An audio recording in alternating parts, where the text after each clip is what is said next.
Hello दोस्तों, आप information देख रहे हैं। जापानी माहिरीन ने निहायत कम वक्त में मॉड्यूल सिखाने के अमल के तहत रोबोट को दरवाज़ा खोलने और बंद करने की तरबियत दे दी। अगरचे रोबोट के लिए दरवाज़ा खोलने जैसे सादा काम अंजाम देना बहुत आसान होता है, लेकिन इसे इंसानी अंदाज से सीखा जाए तो वो कदरे मुश्किल साबित हो सकता है। ताहम मसनूई ज़हानत की बदौलत इस काम को आसान मराहिल में तकसीम करके अंजाम दिया गया है। इंसानों जैसे काम करने वाले रोबोट को अमूमन सैकड़ों हजारों मरतबा कोशिश और ट्रायल एंड एरर से गुजरना पड़ता है, तब कहीं जाकर वो अपने काम के माहिर होते हैं। ताहम अब वेसेडा यूनिवर्सिटी जापान के प्रोफेसर हिरोशी आयोतियो और साथियों ने एक नया तरीका वज़ा किया है जिसमें वक्त की बचत होती है और रोबोट तेजी से दरवाजा खोलना सीख गया है। साइंसदानों ने इस काम के मॉडल को आसान मराहिल या मॉड्यूल में बदला है और इन्हें मुख्तलिफ कामों के लिए इस्तेमाल किया गया है। यानी मॉड्यूल से रोबोट को दरवाजे तक पहुंचाने के लिए कंट्रोल किया गया है, दूसरे मॉड्यूल की मदद से दरवाजा खोलना सिखाया गया है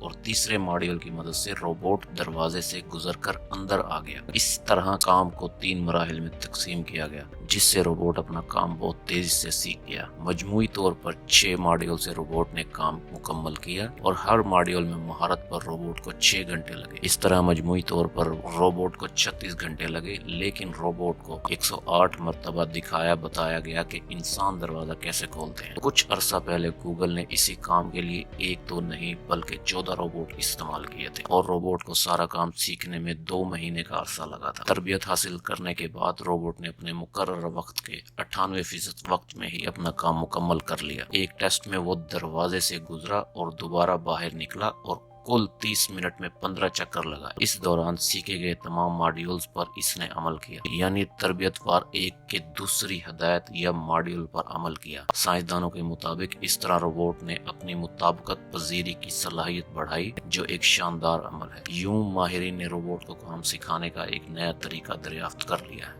स्पॉट नामी एक चकोर रोबोट कदीम मुकाम की हिफाजत के लिए इटली के आर्कियोलॉजिकल पार्क ऑफ पोम्पियो में सर्विस में आने वाली जदीद तरीन टेक्नोलॉजी है। रोबोट कुत्ते को पार्क ने खंडरात के इर्द गिर्द घूमने के लिए रखा है, जो आसार कदीमा के ढांचे का मुआयना और निगरानी करता है। अजीबो गरीब जगहों पर निचोड़ने और मुख्तलिफ खित्तों पर काम करने की सलाहियत के साथ स्पॉट ने एक मॉनिटरिंग ऑपरेशन शुरू कर दिया है और डाटा को रिकॉर्ड करना शुरू कर दिया है, जिसे मुस्तकबिल के मुताले और मुदाखलतों के लिए इस्तेमाल किया जाएगा। 4 टांगों वाला रोबोट बहाली के कामों के हालात का भी जायजा ले रहा है ताकि साइट और इसके कारकुनों की हिफाजत का इंतजाम कर सके। स्पॉट, जिसे अमेरिका में कायम बोस्टन डायनामिक्स ने तैयार किया था, आसार कदीमा के पास की हिफाजत में मदद के लिए वसी तर तकनीकी तजर्बात का हिस्सा बनाता है। पार्क हुकाम के मुताबिक इस रोबोट को स्मार्ट पोम्पी प्रोजेक्ट के तहत इस्तेमाल किया गया है, जो पार्क के ज़हीन, पायदार और जामे इंतजाम की ख्वाहिश रखता है और एक मरबूत तकनीकी हल का इस्तेमाल करता है। जबकि स्पॉट दिलचस्पी के मुमकिन मुकदमात को सूंघता है। एक फ्लाइंग लेजर स्कैनर को भी खुद मुख्तार तौर पर 3D स्कैन करने के लिए इस्तेमाल किया गया है। साइट के डायरेक्टर गैब्रियल ज़ोचरेगल कहते हैं कि इस तरह के जदीद तकनीकी हल पोम्पी में पहले कभी नहीं आजमाए गए थे। रोबोट की दुनिया में तकनीकी तरक्की, मसनूई ज़हानत और नाम निहाद खुद मुख्तार निज़ामों की शक्ल में आमतौर पर सनती और मैन्युफैक्चरिंग की दुनिया से वाबस्ता हल और इख्तरात पैदा करती है। ज़ोचरेगल ने कहा, लेकिन अब तक जिसका कोई इतलाक नहीं मिला था। आसार कदीमा के मुकामात के अंदर माहौलियाती हालात की मुतफावतियत और साइट के साइज की वजह से अब ये टेक्नोलॉजी